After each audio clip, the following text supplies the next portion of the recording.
জোহরের নামাজ আদায় করা, আসরের নামাজের আগে ঈমান এনেছে, তার প্রথম দায়িত্ব হলো আসরের নামাজ আদায় করা। তার মানে হলো ঈমান আনার পর একজন ঈমানদারের প্রথম দায়িত্ব হচ্ছে নামাজ। গুরুত্বপূর্ণ বিষয়, খুব ভালো করে শুনতে হবে, ইয়াদ রাখতে হবে প্রত্যেকটি মুসলমানের। এই নামাজ কি জিনিস, কেমনে আদায় করতে হবে, আদায় না করলে কি হবে, গুরুত্বপূর্ণ এই কথাগুলি প্রত্যেকের স্মরণ রাখতে হবে। কিয়ামতের দিন মানুষ যে জাহান্নামে যাবে, জাহান্নামের জন্য জাহান্নামে যে সব কারণে যাবে তার মধ্যে বড় কারণ কালকে বলেছিলাম, দেখি মনে আছে নাকি? বড় কারণ কয়টা? কয়টা? আলহামদুলিল্লাহ মনে আছে। আল্লাহ রাব্বুল আলামিন বলেন, ইয়াতাসাআলুনা আনিল মুজরিমিন, কিয়ামতের দিন অপরাধীদেরকে জিজ্ঞেস করা হবে, মা সালাকাকুম ফি সাকার, জাহান্নামে কেন আসছো? জবাবে তারা বলবে, ক্বালু লাম নাকু মিনাল মুসাল্লিনা ওয়া লাম নাকু নুতঈমুল মিসকিন, নামাজ পড়ি নাই আর এতিম মিসকিনদের খেতে দেই নাই, এই কারণেই জাহান্নামে এসেছি। কল নাউযুবিল্লাহ। নামাজ যারা পড়বে না জাহান্নামে যেতে হবে। কোথায় যেতে হবে? আকীদাগত দিক থেকে ঈমান হলো তাওহীদের স্বীকৃতি, আর আমলের দিক থেকে নামাজ হচ্ছে তাওহীদের বহিঃপ্রকাশ। আপনি মুসলমান তা প্রমাণ হবে নামাজ দিয়ে। নামাজহীন ঈমানের দাবি মূল্যহীন। যার নামাজ নাই তার ঈমানের দাবি করার কোনো মূল্যই নেই। অনেকে এরকম কথা বলে, হুজুর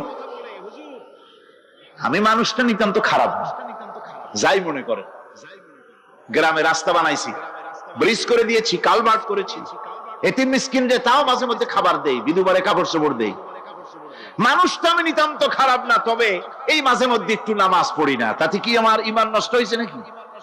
আমি বলি, ভাই ঈমানই তো নাই, নষ্ট হবে কি? ঈমান থাকলে না নষ্ট হবে? ঈমান নাই। সুতরাং একজন মুসলমান যদি নামাজ না পড়ে নিজেকে মুসলমান বলে দাবি করার কোন হক তার না, দাবি করার অধিকার। নামাজ হচ্ছে জিন্দেগি, নামাজটাই মূলত জিন্দেগি। নামাজটা কি? জিন্দেগি। আল্লাহ রাব্বুল আলামিন শেখাচ্ছেন, কুল ইন্না সালাতি ওয়া নুসুকি ওয়া মাহইয়ায়া ওয়া মামাতি লিল্লাহি রাব্বিল আলামিন। মুহাব্বতের সাথে সবাই পড়েন, কুল ইন্না সালাতি ওয়া নুসুকি ওয়া মাহইয়ায়া ওয়া মামাতি লিল্লাহি রাব্বিল আলামিন। বলো আমার নামাজ, বলো আমার নামাজ, আমার কোরবানি, আমার হায়াত, আমার মত সবকিছুই আল্লাহ রব্বুল আলামিনের জন্য নিবেদিত। আমার বেঁচে থাকা, আমার মরে যাওয়া সব আল্লাহর জন্য। সে আল্লাহ রব্বুল আলামিন, তার জন্য সবকিছু নিবেদিত করতে হবে। আল্লাহ পাকের গোলাম আমাদের বানিয়েছেন, আল্লাহ আমাদের গোলামি করা লাগবে। আর গোলামির নমুনা যাকাত দিয়া, হজ দিয়া, দান দিয়া, সদকা দিয়া, কোন জিনিস দিয়ে নামাজের মতো গোলামির উৎকৃষ্ট প্রমাণ বা নমুনা আর কিছুতে নাই। আমি যে গোলাম তার উৎকৃষ্ট প্রমাণ হচ্ছে নামাজ। নামাজেই একটা মানুষ গোলামির অনুভূতিতে তাকে নিয়ে যায়। বাদশা হোক, মন্ত্রী হোক, পীর হোক, মওলানা হোক, মুহাদ্দিস হোক, বড় লোক হোক, গরিব হোক, পুরুষ হোক, নারী হোক, যাই হোক, নামাজে দাঁড়াইলো, একেবারে কান্দারে ধরিয়া কানের কাছে হাত দিয়া, হাত দুইটা বাঁধিয়া মাথা নিচের দিকে দিয়ে দাঁড়ায় গেল। কিসের মতো? আসামির মতো, গোলামের মতো। সুবহানাল্লাহ। এদিক ওদিক তাকাইতে পারবা না, চোখটা থাকবে সেজদা যেখানে দিবা সেখানে। তাকানো নিষেধ, সেজদার দিকে তাকাও। এরপরে যখন রুকুতে গেলেন, গোলামির নমুনা হয়ে গেল। গোলামের এরকম মাথা নিচু করে থাকতে হয় প্রভুর সামনে। গেলেন রাজা বাদশা বড় লোক, সব অহংকার চূর্ণ হয়ে গেল। নাক আর কপাল দিয়া আমার মাবুদের দরবারে মাথাটা লাগাই দিলাম জমিনের উপরে। সুবহানাল্লাহ। আমি আমার ভাষায় বলি, আমি আমার ভাষায় কথাটা এভাবে বলি, এই জমিনটা যদি কাগজ হয় আর আমার নাকটার কপালটা যদি কলম হয়, তাহলে আমি যে গোলাম দৈনিক 5 বার আমার নাক আর কপাল দিয়া জমিন নামক কাগজের উপরে, দাস খতের উপরে দৈনিক 5 বার নাক আর কপাল দিয়া সই করে দেই, আল্লাহ আমি তোমার গোলাম আর কারো গোলাম নই, আমি একমাত্র তোমার গোলাম। ঘুমের থেকে উঠে সেজদা দিয়ে বলি, দুপুরের সময় কাজ ফেলাইয়া আর একবার বলি, বিকেল আসার আগে আসরে আর একবার বলি, দিন যখন শেষ হয় আর একবার বলি, রাতে যখন শুতে যাই আর একবার সেজদা দিয়া ঘোষণা করি, মাবুদ আমি তোমার গোলাম। সুবহানাল্লাহ। নামাজ হচ্ছে ইসলামের গণ্ডির মধ্যে প্রবেশের প্রমাণ। কোরআনে কারীম বলছে, ফাইন তাবু ওয়া আকামুস সালাতা ওয়া আতাউজ যাকাতা ফাইখওয়ানুকুম ফিদ্দীন। সূরা তওবা এসেছে।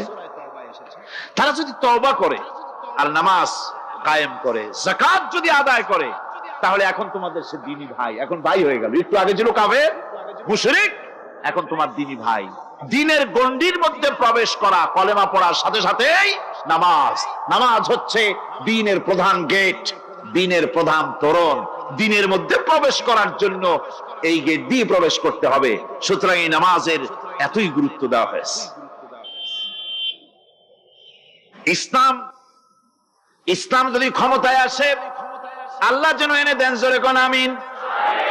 ইসলাম যদি ক্ষমতায় এসে যায়, রব্বুল আলামিন তাফসীরের মাহফিল, কোরআন সামনে নিয়ে আশা করে তোমার দরবারে দোয়া করি, এই বিশাল জনসমুদ্রের দোয়া কবুল করো মাবুদ গো, এই বাংলাদেশকে ইসলামের দেশ বানাইয়া দাও। দেশটা যদি ইসলামের হয়ে যায়, আইন যদি আল্লাহর হয়, শাসন যদি সৎ লোকেরা করে, রব্বুল আলামিন কোরআন শরীফে বলেন, তাহলে তারা 4টা কাজ করবে। আল্লাযীনা মাক্কান্নাহুম ফিল আরদ আকামুস সালাতা ওয়া আতাউজ যাকাত ওয়া আমারু বিল মা'রুফি ওয়া নাহাউ আনিল মুনকার। মুমিনেরা ক্ষমতায় এসে প্রথম যে কাজটা করবে, প্রথমে ক্ষমতা এসেই নামাজ বাধ্যতামূলক করবে। প্রথম কি? ওয়াজ নসিহতে অনুরোধ করা হবে না, বাবাজিরা আল্লাহর রাস্তায় নামাজটা পড়ে না। রেডিও এবং টেলিভিশনের মাধ্যমে রাষ্ট্রপ্রধান অর্ডার করে দিবেন, যারা আকেল বালিগ সকলের জন্য নামাজ বাধ্যতামূলক, নামাজ পড়তেই হবে, এটা অর্ডার। বেলা যখন 1টা বেজে যাবে, বেলা যখন 1টা বাজবে, সমস্ত মসজিদে আজান শুরু হয়ে যাবে।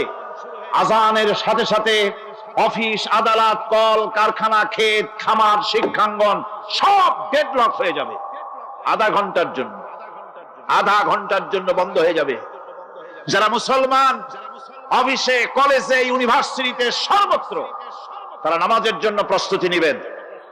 আধা ঘন্টার ভিতরে নামাজ আর খানা সেরে আবার কলেজ চলবে, বিশ্ববিদ্যালয় চলবে, কল চলবে, কারখানা চলবে, ক্যান্টনমেন্ট চলবে, সেক্রেটারিয়েট চলবে, সব আপন গতিতে চলতে থাকবে। আল্লাহর রহমত, বরকত আকাশ ফেরে নাজিল হয়ে যাবে। আর এই অর্ডার যে দেওয়া হবে, নামাজ পড়বেন, নামাজ পড়বেন সেখানে। থানায় যখন আজান হবে, থানায় আজান হয়ে গেছে, থানার স্টাফ, পুলিশ যারা আছে, জামাতে খাড়া হয়ে যাবে, ইমামতি করবেন ওসি সাহেব। এসপির অফিসে এসপি সাহেব ইমামতি করবেন, ডিসি সাহেব তার অফিসে ইমামতি করবেন, মন্ত্রী সেক্রেটারিয়েট ইমামতি করবেন, প্রেসিডেন্ট বঙ্গভবনে ইমামতি করবেন, বিশ্ববিদ্যালয়ের ভাইস চ্যান্সেলরের ইমামতিতে সে জায়গার মুসলমান ছাত্র ছাত্রী, শিক্ষক শিক্ষয়িত্রী এক জামাতে নামাজ আদায় করবে। এই যদি হয় চিত্র দেশের, অপরাধ থাকবে? থানায় ওসি সাহেব নিজেই যদি জামাতের ইমামতি করেন, এইভাবে নামাজ আদায় করেন পুলিশদের নিয়ে জামাতে, ঘুষ আর খাবে তারা? এসপি সাহেবের অফিসে, ডিসি সাহেবের অফিসে মন্ত্রীরা যদি ভাবে নামাজ কায়েম করে, তাহলে কি অন্যায় অপরাধ কিছু থাকবে সমাজে? থাকবে না। সুতরাং নামাজ বাধ্যতামূলক করে দেওয়া হবে। নামাজ বাধ্যতামূলক, সকলকে নামাজ পড়তে হবে। নামাজ হচ্ছে অপকর্মের প্রতিবন্ধক। নামাজ পড়লে অন্যায় কাজ থেকে বাঁচার পর, অন্যায় থেকে বাঁচাই কিসে? নামাজ। আল্লাহ রাব্বুল আলামিন বলেন, উতলু মা উহিয়া ইলাইকা মিনাল কিতাবি ওয়া আকিমিস সালাম ইন্নাস সালাতা তানহা আনিল ফাহশাই ওয়াল মুনকার। হে নবী, এই কিতাব তেলাওয়াত করো যা তোমার প্রতি অবতীর্ণ করা হয়েছে, এই কিতাব তেলাওয়াত করো আর নামাজকে প্রতিষ্ঠা করো। নিঃসন্দেহে নামাজ মানুষকে পাপাচার থেকে বাঁচায়া দেয়। অশ্লীলতা, পাপাচার থেকে মানুষকে বাঁচায় কে? জোরে চিল্লায় কোন কে? নামাজ। এই নামাজ মানুষকে অন্যায় কাজ থেকে বাঁচায় দেয়। নামাজ যে মানুষকে অন্যায় কাজ থেকে বাঁচায়, কেমনে বাঁচায়? আমরা যে নামাজ পড়ি, এই নামাজে তো আমাদেরকে অন্যায় কাজ থেকে বাঁচাইতে পারে না। নামাজি বহুত মানুষ আছে অন্যায় করে, করে কিনা কোন? না করে না? করে। নামাজি অথচ অন্যায় করে। আর আল্লাহ বলছেন নামাজিকে, নামাজ তাকে অশ্লীলতা থেকে ফিরায়। তাহলে কথা কাটটা ঠিক? আল্লাহটা জোরে বলেন, কাটটা ঠিক? অবশ্যই আমার আল্লাহর কথা হক। আমি ভুল করতেছি, আমি যেন কোথাও ভুল করতেছি, সামথিং ইজ রং, কোথাও যেন আমরা ভুল করে বসতেছি, সেই ভুলটা কি আমরা আবিষ্কার করতে চেষ্টা করবো ইনশাআল্লাহ। প্রথম যে কথাটা সেটা হচ্ছে এই যে আমরা যা নামাজে পড়ি আমরা তা বুঝি না। কথা ঠিক কিনা? আমি যদি এখন প্রশ্ন করি সামি আল্লাহু লিমান হামিদা অর্থ কি, কম ফার্স্ট ডিভিশনে কয়েকটা লেটার নিয়ে ফেল করবেন, এরকম লোক আছেন না নাই? সুবহান রাব্বিয়াল আলা অর্থ কি জানি না, সুবহান রাব্বিয়াল আযীমের অর্থ কি জানি না, দোয়া কুনুত অর্থ কি জানি না, তাশাহুদ অর্থ কি জানি না, সূরা ফাতিহার অর্থ কি জানি না। এমন কি উযুর মধ্যে কয়টা ফরজ তাও অনেকের জানা নাই। কথা কি বেশি বললাম না ঠিক বলছি? একজনে জিজ্ঞেস করলো, মিয়া উযুতে কয় ফরজ?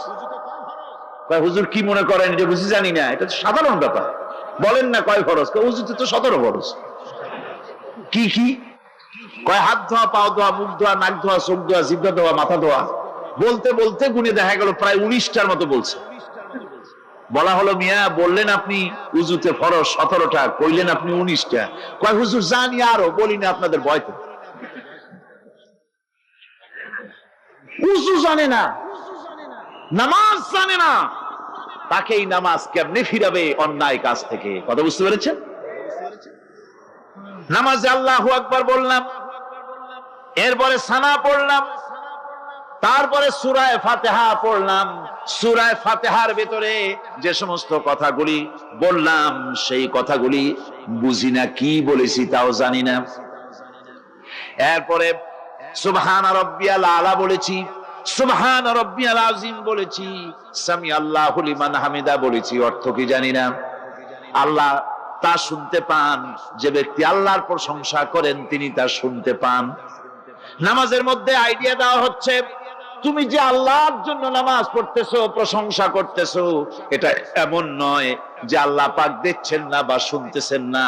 তুমি যা বলতেছো, প্রশংসা করতেছো, আল্লাহ পাক তা শুনতে পাচ্ছেন। সামি আল্লাহু লিমান হামিদা, সুবহান রাব্বিয়াল আলা। আমি মহান সর্বশ্রেষ্ঠ আল্লাহ রাব্বুল আলামিনের পবিত্রতা ঘোষণা করছি, আমি তার প্রশংসা করছি।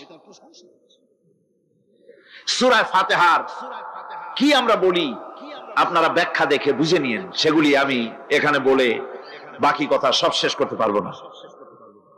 নামাজে কি পড়েন সেটা যদি জানতেন অবশ্যই আল্লাহ রাব্বুল আলামিনের কথা কার্যকরী হয়ে যেত। ইন্নাস সালাতা তানহা আনিল ফাহশাই ওয়াল মুনকার। নামাজ মানুষকে পাপের কাজ অশ্লীলতা থেকে ফিরাতে পারে। আল্লাহ ইন্না বসায়ছেন, নিশ্চয়ই, বেশক, অবশ্যই নামাজ পাপ থেকে ফিরাবে। কিন্তু কেমনে ফিরাবে নামাজ তো বুঝি না, নামাজ তো বুঝি না। খালি সেজদা দেয় জনমের মতো। আর সেজদা কি? নামাজে যদি দেখে ইমাম দেরি করতেছে, আত্মাহিয়াত পড়তে দেরি হয়ে যাচ্ছে, পিছন থেকে সিগন্যাল মারে, ঠিক কিনা? বেয়াদব, বেয়াদব। তোমার নামাজ, তোমার আত্মাহিত আগে শেষ হয়েছে, তাতে কি হয়েছে? চুপ করে বসে থাকো। ইমামকে কাশি দিয়া সতর্ক করার অধিকার তোমার নাই। যদি ইমামকে সতর্ক করার জন্য কাশি দিয়ে থাকো, তোমার নামাজ ফাসেদ হয়ে যাবে। এটা ফাজলামি করার জায়গা না, এটা নামাজ। এর নাম কি? ধীরে সুস্থে নামাজ পড়তে হবে। অনেকে মসজিদটালে মনে করে জেলখানা, ঢুকতে যত দেরি, বেরোতে পারলে যেন বাসে যান ছটফট করে। সিনেমার মধ্যে গিয়ে ঘন্টার পর ঘন্টা বসে থাকে, খারাপ লাগে না? মসজিদে কেরাত যদি একটু লম্বা পড়ে, পিছনে বসে খালি কি যে করে, মনে মনে বলতে থাকে যে ইমাম এমন কাঁচা ছাড়া ছাড়ি না। আর গান যখন শোনে, শুনতেই থাকে, কত মজা, ঘুম আসে না। নাউযুবিল্লাহ। সুতরাং নামাজে কি পড়েন সেটা আপনাকে বুঝতে হবে। সঠিকভাবে নামাজ পড়ার পরও যদি কোন মানুষের সঠিকভাবে, ভালো করে শোনেন, সঠিকভাবে নামাজ পড়ার পরেও যদি কোনো মানুষ পাপের থেকে না ফেরে, তাহলে বুঝতে হবে একথা, পানি আর সাবান দিয়া কাপড় ধুলে কাপড়ের ময়লা যাবে, কিন্তু পানি আর সাবান দিয়া কয়লা জনমের মতো ধুইলেও কয়লার ময়লা যাবে না। কথা বুঝে আসছে? এর থেকে আর উত্তম দৃষ্টান্ত আমার কাছে নাই। নামাজ পড়ার পরেও যদি চরিত্র ভালো না হয়, বুঝতে হবে নামাজ হচ্ছে না, কাঙ্ক্ষিত মানের নামাজ আদায় হচ্ছে না। আল্লাহর নবী বলেছেন, যার নামাজ পাপ কাজ হতে ফিরাতে পারলো না, তার নামাজ নামাজি নয়। আবার শুনুন, রাসূল বলছেন, যার নামাজ তাকে পাপের কাছ থেকে ফিরাতে পারলো না, তার নামাজ নামাজ নয়। ওইটা নামাজ হয় নাই, যার জন্য তার পাপ থেকে তারে ফিরাইতে পারছে না। আর কিয়ামতের দিন বেনামাজিরা সবচাইতে বেশি অপমানিত হবে। সবচাইতে বেশি অপমানিত হবে কারা? বেনামাজিরা। কিভাবে? ইয়াউমা ইউকশাফু আন সাকিন ওয়া ইউদআউনা ইলাস সুজুদি ফালা ইস্তাতিউন। সেদিন কঠিন সময়, আল্লাহ রাব্বুল আলামিন লোকদেরকে সিজদা করার জন্য বলবেন, কিন্তু যারা বেনামাজি ছিল দুনিয়ায়, তারা সিজদা দিতে পারবে না। বলেন নাউযুবিল্লাহ। অবস্থাটা কি হবে? খাশিআতান আবসারুহুম তারহাকুহুম যিল্লাহ।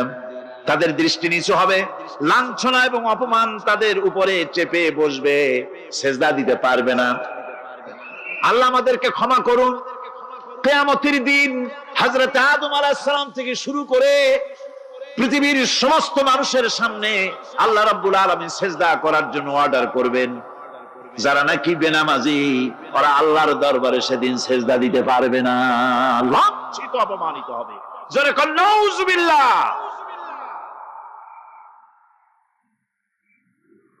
নামাজ, মুমিনের নামাজ একরকম, মুনাফিকের নামাজ হলো আর এক রকম। মুনাফিকরাও নামাজ পড়ে, পড়ে কিনা কোন? মুনাফিকেরাও নামাজ পড়ে। মুনাফিকেরা যখন নামাজ পড়তে যায়, আল্লাহ রাব্বুল আলামিন বলতেছেন, ওয়া ইযা কামু ইলাস সালাতি কামু কুসালা। মুনাফিকেরা যখন নামাজ পড়তে দাঁড়ায়, নামাজে আসে ঠিক তারা, কিন্তু নামাজের জন্য দাঁড়ায় খুব শৈথিল্য ভাবে, শৈথিল্য ভাবে দাঁড়ায়, কাহিলি, সুস্তি, এ জায়গা চুলকায়, পায়জামা ধরে টান দেয়, টুপিটা ঘুরায়, এদিক ওদিক তাকায়। মুনাফিকের নামাজ দেখলেই ঠিক পাওয়া যায় যে বেটা মুনাফিক। এইভাবে সে দাঁড়ায়, তার নামাজটা কি জন্য? ইউরাউনান নাসা ওয়া লা ইয়াযকুরুনাল্লাহা ইল্লা কালিলা। তাদের নামাজ হচ্ছে মানুষকে দেখাবার নামাজ। নাউযুবিল্লাহ। এখন দেখবেন এই মৌসুম আসছে, নামাজের মৌসুম, বেনামাজিদের নামাজের মৌসুম। জনসভা হচ্ছে, নির্বাচন আসতেছে, নামাজে রক্ত হয়ে গেছে, তাড়াতাড়ি আজান হয়ে গেল। টুপি না থাকলে রুমাল একটা মাথায় দিল, উজু আছে কি না আছে, আল্লাহু আকবার, যা আছে কপালে হয়ে যাক। মানুষকে দেখাবার জন্য এরা নামাজ পড়ে। এরা আল্লাহর শরণার্থে নামাজ খুব কম লোকই করে। এরা হচ্ছে মুনাফিক। দুনিয়া এবং আখিরাতে কল্যাণের জন্য একমাত্র মাধ্যম হচ্ছে নামাজ। দুনিয়া যদি কল্যাণ চাই, আখিরাতেও যদি কল্যাণ চাই, তাহলে এর জন্য কি করতে হবে? কি করতে হবে? আমার কথা নয়, আল্লাহ রাব্বুল আলামিনের কথা শুনুন। রব্বুল আলামিন বলেন, ক্বাদ আফলাহাল মুমিনুন আল্লাযীনা হুম ফি সালাতিহিম খাশিউন ওয়াল্লাযীনা হুম লিয-যাকাতি ফাঈলুন ওয়াল্লাযীনা হুম লিফুরুজিহিম হাফিজুন। নিশ্চিতভাবে সেই সব মুমিন কল্যাণ লাভ করবে, নিশ্চিতভাবে। তারা হচ্ছে ওই সব লোক যারা নিজেদের নামাজ ভীতি মিশ্রিত বিনয় ভাবে, ভীতি মিশ্রিত অবস্থায় বিনয়ের সাথে যারা নামাজ আদায় করে, যারা বেহুদা কাজ থেকে বিরত থাকে, যারা যাকাতের পন্থায় কর্মতৎপর হয়, আর যারা নিজের লজ্জাস্থানকে হেফাজত করে। এরপরে আল্লাহ পাক বলেন, ওয়াল্লাযীনা হুম লিআমানাতিহিম ওয়া আহদিহিম রাউন ওয়াল্লাযীনা আলা সালাওয়াতিহিম ইউহাফিজুন ওয়াল্লাযীনা আলা সালাতিহিম হাফিজুন। আর যারা তাদের আমানতকে পূর্ণ করে, আমানত এবং তাদের ওয়াদা চুক্তি পূর্ণ করে, এবং যারা নিজেদের নামাজ সমূহকে পূর্ণভাবে হক আদায় করে নামাজ পড়ে, নামাজের যারা হেফাজত করে, এরা কারা? এরা হচ্ছে উলাইকা হুমুল ওয়ারিসুন আল্লাযীনা ইয়ারিসুনাল ফিরদাউসা হুম ফিহা খালিদুন। এরা হচ্ছে সেই সব লোক, এরা উত্তরাধিকার হচ্ছে জান্নাতের উত্তরাধিকার, জান্নাতুল ফিরদাউসে আল্লাহ রাব্বুল আলামিন এই গুণ বিশিষ্ট লোকদের জন্য জায়গা করে দিবেন। জোরে কোন সুবহানাল্লাহ। নামাজকে পড়তে বলা হয়নি, কোরআন শরীফে বলা হয়েছে নামাজ কায়েম করো। কি বলা হয়েছে কম তো দেখি?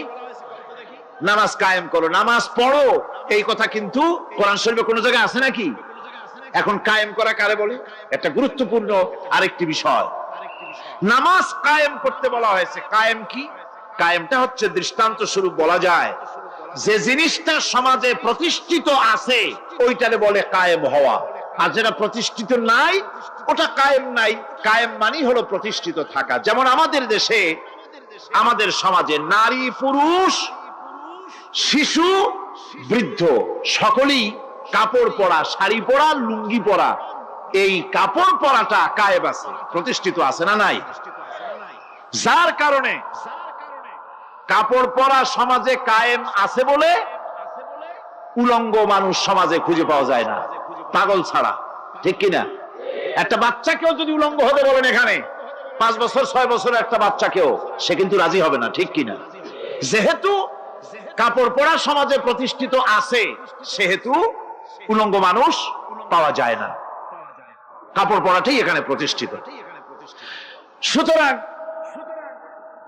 এখন অবস্থাটা এই হয়েছে, কাপড় পরা প্রতিষ্ঠিত আছে বলে কোন উলঙ্গ মানুষ এসে যদি এই মঞ্চে দাঁড়ায় আর বলে আমাকে একটু বক্তৃতা করতে দেন, আপনারা কি করবেন? মঞ্চে তো উঠতেই দিবেন না। উলঙ্গ মানুষ যদি কোনো চাকরি নিতে যায় ইন্টারভিউতে, তাকে লাইনে দাঁড়াইতে দেবে? দেবে না। এমনকি উলঙ্গ হয়ে যদি বাড়িতে প্রবেশ করে তার বউ দূর দূর করে তাড়ায় দেবে। ঠিক কিনা? যেহেতু সমাজের ভিতরে কাপড় প্রতিষ্ঠিত আছে, সেই জন্য এই উলঙ্গ মানুষ পাওয়া যায় না। অনুরূপ ভাবে নামাজ যদি প্রতিষ্ঠিত হতো সমাজের ভিতরে, তাহলে বেনামাজি খুঁজে পাওয়া যেত না। চাকরি করতে গেলে সেখানে নামাজ মানদণ্ড হয়ে যেত, নামাজ পড়ে কিনা তা দেখে নেওয়া হতো। বেনামাজি লোক পাওয়াই যেত না যদি প্রতিষ্ঠিত থাকতো। প্রথম প্রশ্নই হতো তুমি নামাজ পড়ো কিনা। ইলেকশনে যদি একজন উলঙ্গ মানুষ এসে দাঁড়ায়, ভাইরা এবার আমার বোতল মার্কা বাক্স, উলঙ্গ মানুষ এসে ভোটে দাঁড়াইছে, আপনারা ভোট দিবেন? দিবেন। ওই যে কাপড় প্রতিষ্ঠিত আছে বলে, লুঙ্গি প্রতিষ্ঠিত সমাজে আছে বলে উলঙ্গ মানুষকে আপনি ভোট দিবেন না। নামাজ যদি প্রতিষ্ঠিত থাকতো সমাজে, বেনামাজি মানুষ যদি এসে মঞ্চে দাঁড়ায়া যতই বলতো আমি ক্ষমতায় গেলে এই করব সেই করব, নামাজ প্রতিষ্ঠিত থাকলে পরে এই বেনামাজিরে কেউ ভোট দিত না। নামাজ যদি প্রতিষ্ঠিত থাকতো তাহলে অফিসের অফিসার তো দূরের কথা, বেনামাজি অফিসের ঝাড়ুদারের চাকরিও তার কিসমতে জুটত না যদি নামাজ প্রতিষ্ঠিত থাকতো। এর নাম হলো নামাজ কায়েম হওয়া। নামাজ কায়েম থাকলে এই অবস্থার সৃষ্টি হতো। এই জন্য আল্লাহ পাক বলেছেন নামাজকে কায়েম করতে হবে। নামাজ হবে সব ভালো কাজের মানদণ্ড। সমস্ত ভালো কাজের মানদণ্ড কি? নামাজ। নামাজ আমাদেরকে বড় রকমের শিক্ষা দেয়। কি শিক্ষা দেয়? নামাজ আমাদের শিখায় ঐক্য আর ভ্রাতৃত্ব। ভ্রাতৃত্বের আর ঐক্যের শিক্ষা দেয়। এক নেতার আনুগত্য করা শিখায়। জামাত যত বড় হোক, ইমাম হবে কয়জন? একজন ইমাম হবে। আর এই ইমাম মানে কি? নেতা। ইমাম মানে কি? নেতা নির্বাচন শিখায় নামাজে। নেতা নির্বাচন কে শিখায়? নামাজ শিখায়। বোঝেন খুব ভালো করে। কিভাবে? মনে করুন চট্টগ্রাম শাহী মসজিদে ইমাম প্রয়োজন। এখন সেই ইমাম নেওয়ার জন্য ইন্টারভিউ কল করা হলো, বিজ্ঞাপন দেওয়া হলো পত্রিকায়। অনেক আলেম আসলেন। ইন্টারভিউ বোর্ডে যারা বসলেন তারা ইন্টারভিউটা কিভাবে নেবেন? যার মাথার চুল লম্বা বেশি তার ইমামতি দেওয়া হবে, যার লুঙ্গিটা পায়ের গিরার তলে তারে দেওয়া হবে, যার মোষটা মুখের মধ্যে গিয়া ঢুকছে, হাসি দিলে বুঝাই যায় না হাসে না কান্দে, তারে দিবে। দাড়িগুলা কামাইছে তারে দেবে। সিগারেট খায় বা অবশ্য চট্টগ্রাম আর সিলেটে সিগারেটের ফতোয়া ভিন্ন রকম।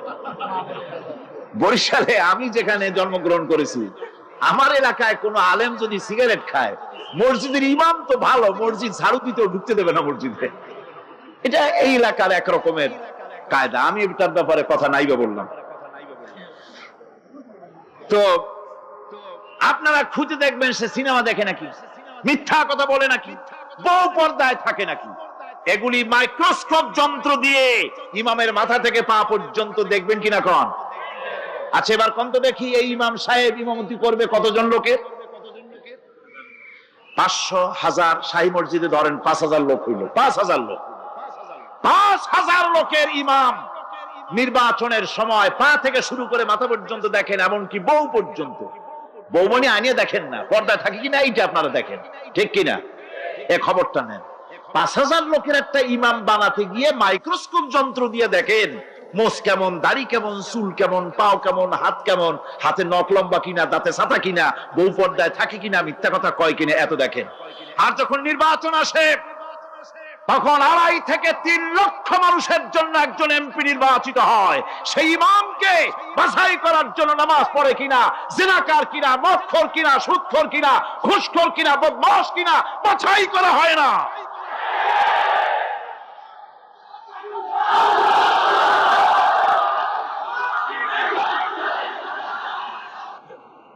নামাজ আমাদেরকে এটা শিখায়।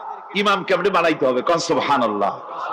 নামাজ ঐক্য শিখায়, নামাজ ভ্রাতৃত্ব শিখায়, নামাজ পারস্পরিক মহব্বত শিখায়, নামাজ নেতা কেমন হওয়া উচিত, নেতা নির্বাচন শিখায়। আবার নেতা ভুল করলে তার ভুল বলা যাবে না, এরকম হতে পারবে না। নামাজের ভিতরে ইমাম যদি ভুল করলে আপনি লোকমা দিবেন, সুবহানাল্লাহ, আল্লাহু আকবার বলবেন। যদি তিনি সংশোধন না হলেন আবার দেন, তাতেও সংশোধন হলো না আবার দেন। 3 বার লোকমা দেওয়ার পর যদি ভুল সংশোধন না করে নামাজ ছেড়ে দেন, ইমামকে বের করে দেন, নতুন ইমাম নিয়োগ করেন। যারা ক্ষমতায় যাবে, আপনি রাষ্ট্রের ইমাম যারে বানাবেন, সেই রাষ্ট্রীয় ইমাম যদি জনগণের ইচ্ছার বিরুদ্ধে যদি চলে, 1 বার লোকমান দেন, 2 বার লোকমান দেন, 3 বার দেন, তারপরেও যদি না নামে, ঘট ধরে নামেন। নামাজ আপনাকে নেতা নির্বাচন, নেতাকে প্রতিষ্ঠিত রাখা, নেতার আনুগত্য আপনাকে শেখায়। নামাজ লাইন সোজা করে দাঁড়াতে হবে। লাইন যদি বাঁকা করেন, আপনার কলজেটা ওরকম বাঁকা হয়ে যাবে। নাউযুবিল্লাহ। নামাজের কাতারে যার কারণে নামাজের কাতার বাঁকা হবে, পুরা কাতারের জন্য আল্লাহর কাছে ওই লোকটা দায়ী হয়ে যাবে। নামাজ শৃঙ্খলা শিখায়। সুবহানাল্লাহ কইতে ইচ্ছা করে না? নামাজ শৃঙ্খলা শিখায়, শৃঙ্খলা বোধ শিখায়, সোজা হয়ে দাঁড়ায়। তারপরে ঐক্য এবং মহব্বত শিখায়। নামাজের ভিতরে যখন দাঁড়ায় গেলেন, আমির দাঁড়ালো, ফকির দাঁড়ালো, মন্ত্রী দাঁড়ালো, তার ড্রাইভারও দাঁড়ায় গেল, একই কাতারে দাঁড়ায় গেছে। নামাজ পড়তে গিয়ে ড্রাইভারের পাও গিয়ে লেগেছে মন্ত্রীর গায়ে। নামাজ শেষ হওয়ার পর মন্ত্রীর বাবার ক্ষমতা নাই এ কথা বলার যে, বেটা ড্রাইভার সলিমুদ্দি, তোর পাও লেগেছে আমার পায়ে, তোর চাকরি শুদ্ধা দোজকে পাঠায় দেব। পারবে বলতে? পারবে না। মিয়া মন্ত্রী সাহেব, এটা তোমার সেক্রেটারিয়েট না, এটা আল্লাহর ঘর। এটা কার ঘর? এক হি সাপ মে খড়ে হো গয়ে মাহমুদ ও আয়াজ, এক হি সাপ মে খড়ে হো গয়ে মাহমুদ ও আয়াজ, না কোই বান্দা রহা না কোই বান্দা নওয়াজ। একই কাতারে দাঁড়িয়ে গেছে।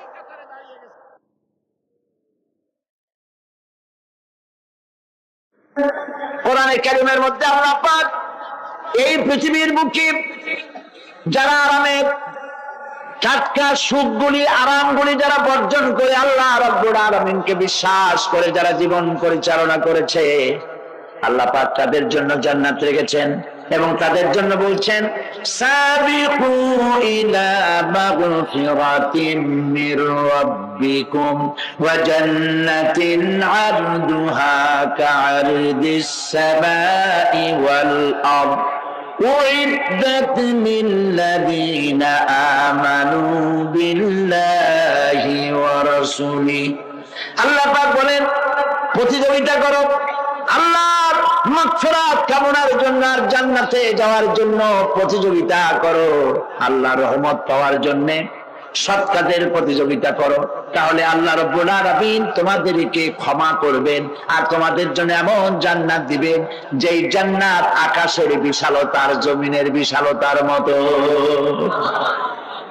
এই বিরাট জান্নাত তোমাদেরকে দিবেন। এই জান্নাত চিরস্থায়ী সুখ এবং শান্তি জায়গা হবে। মাসালুল জান্নাতিল্লাতী উইদাল মুত্তাকুন ফিহা আনহারুম মিন মাইন গায়রি আসিনিন ওয়া আনহারুম মিন লাবানিন লাম ইয়াতাগায়্যার তা'আমুহু। আল্লাহ পাক বলছেন, জান্নাত আল্লাহ পাক ওয়াদা করেছেন মুত্তাকীদের জন্য। আল্লাহ পাক জান্নাত দিবেন, যে জান্নাতের ভিতরে রয়েছে মধুর প্রস্রবণ, রয়েছে দুধের প্রস্রবণ, রয়েছে সেখানে স্বচ্ছ পানীয় পানির প্রস্রবণ রয়েছে। এই সুন্দর জান্নাত, ঝর্ণা ধারা আল্লাহ পাক সৃষ্টি করেছেন, বাগ বাগিচা দিয়ে ভরে রেখেছেন জান্নাত। সেই জান্নাতে জান্নাত হবে এয়ার কন্ডিশন, রোদ্রের তাপ হবে না সেখানে, রোদ্রের খরতাপ হবে না সেখানে, ঠান্ডার প্রচন্ডতা থাকবে না। কিরকম হবে জায়গাটা?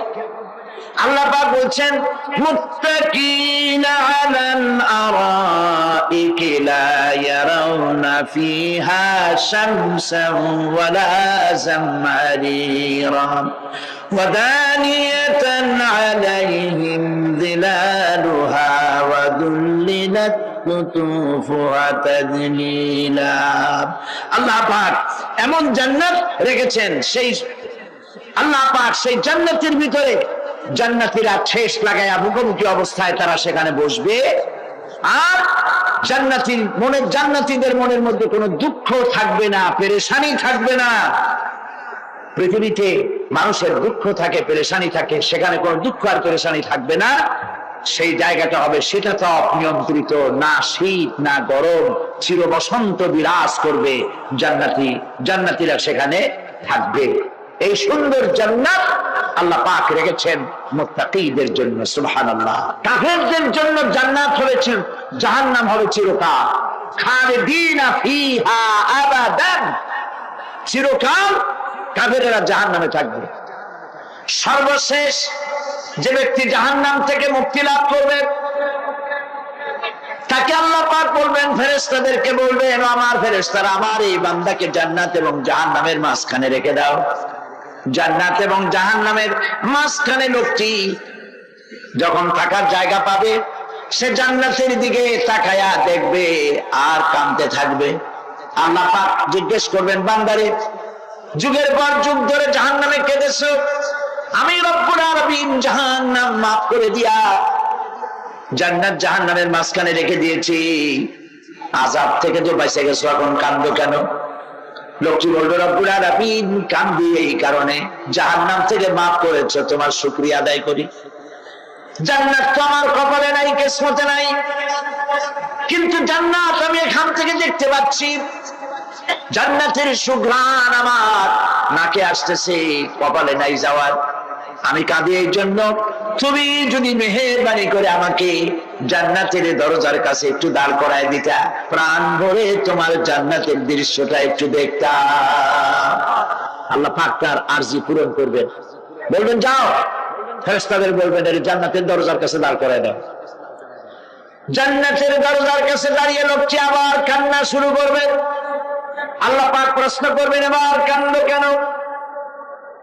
লোকটি বলল, রব্বুল আলামিন কান্দি এই কারণে, জান্নাতের এই দরজায় দাঁড়ায়া জান্নাতের অফুরন্ত নেয়ামত কিছুই ভালো করে দেখা যায় না, শুধু অল্প জায়গা দেখি। যদি তুমি আমারে দয়া করে জান্নাতের মাঝখানে দাঁড় করায় দিতা, চতুর্দিকে তাকায়া তাকায়া দেখা কলিজারে ঠান্ডা বানাইতাম। তবে আমি ওয়াদা করি, জান্নাতের কোন নাজ নেয়ামত, কোন ফল আমি খাবো না, ধরবো না, ছুঁইব না। একটুখানি মেহেরবানি করে মাঝখানে দাঁড় করায় দাও, জানদারে ঠান্ডা করি। আল্লাহ রাব্বুল আলামিন ফেরেশতাদের বলবেন, আমার এই বান্দারে জান্নাতের মাঝখানে দাঁড় করায় দে। আল্লাহর নবী বলেন, জান্নাতের মাঝখানে দাঁড়িয়ে লোকটি আগের চাইতে আরো জোরে চিৎকার মেরে কাঁদতে থাকবে। আল্লাহ পাক বলবেন, বান্দারে কি হলো তোর? দরজার কাছে আসতে চাইছিলে, আইনা দিলাম। আবার এবার মাঝখানে আসতে চাইছো, তাও এনে দিয়েছি, আবার কান্দো কেন? লোকটি বলবে, রব্বুল আলামিন এবার কান্দি এই জন্যে, তুমি যখন দয়া করে একটিবার জান্নাতের মাঝখানে এনে আমাকে দাঁড় করায় দিয়েছো, তুমি রহমান রহিম গফুরুর রহিম, এই জান্নাত থেকে আবার আর বাইর করে দিও না। আল্লাহ রাব্বুল আলামিন বলবেন, ও আমার বান্দারে, আমার এই জান্নাত তোর খুব পছন্দ হয়েছে নাকি? লোকটি বলবে, রব্বুল আলামিন কলিজা ঠান্ডা হয়ে গেছে, ভাবতেও পারি না এই জান্নাত এত সুন্দর। আল্লাহ পাক বলবেন, বান্দারে এরকম একটি নয়, দুইটা নয়, তোর জন্য আমি 10টা জান্নাতে এরকম রিজার্ভ করে রাখছি। সুবহানাল্লাহ। আল্লাহ পাককে ভয় করে পৃথিবীর সমস্ত পাপ থেকে যারা নিজেকে রক্ষা করবে, আল্লাহ তাদের জন্য এই জান্নাত রেখে দিয়েছেন। সুবহানাল্লাহ। সেই জান্নাতের রিসিপশন আপনারা আন্দাজ করতে পারবেন না, রিসিপশন কারে কয়। কি এর প্রধানমন্ত্রী আর প্রেসিডেন্ট, 4-5টা পুলিশ আর আর্মি আসে একটা ফট করে সেলুট মারলো, বাস শেষ হয়ে গেল, এরকম না। জান্নাতীদেরকে রিসিপশন দেওয়া হবে। জান্নাতীরা যখন আল্লাহর হুকুমে জান্নাতের দিকে যেতে লাগবে, আর যখন জান্নাতের কাছে চলে যাবে আল্লাহ রাব্বুল আলামিন শোনায় দিচ্ছেন হাত্তা ইযা জাউহা ফুতিহাত আবওয়াবুহা ওয়া ক্বালা লাহুম খাযানাতুহা সালামুন আলাইকুম তিবতুম ফাদখুলুহা খালিদিন। সুবহানাল্লাহ। জান্নাতীরা যখন জান্নাতে প্রবেশ করার দরজার মুখোমুখি হবে দ্বার রক্ষীগণ তখন বলবে সালামুন আলাইকুম, আল্লাহর শান্তি তোমাদের উপরে বর্ষিত হোক। সুবহানাল্লাহ।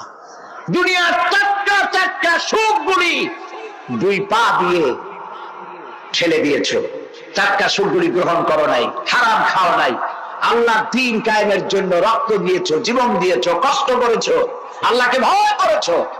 আমাদের সালাম গ্রহণ করো, জান্নাতের মধ্যে ঢুকে যাও চিরকালের জন্য। সুবহানাল্লাহ। আর বাইর হওয়া লাগবে না, চিরকাল এই জান্নাতের মধ্যে তোমরা বসবাস করতে পারবে। আল্লাহ রাব্বুল আলামিনের ফেরেশতারা বলে দিবেন। জান্নাতের মধ্যে আল্লাহ পাক হুরদের সঙ্গে জান্নাতীদের বিয়ের ব্যবস্থা করে দিবেন। কোরআনে কারিমে আল্লাহ পাক বলেন মুত্তাকিইনা আলা সুরুরিন মাসফুফাতিন ওয়া যাওয়াজনাহুম বিহুরিন ঈন। সামনাসামনি ভাবে সাজানো সারি সারি আসন সমূহের উপর তারা ঠেস লাগায় বসে থাকে।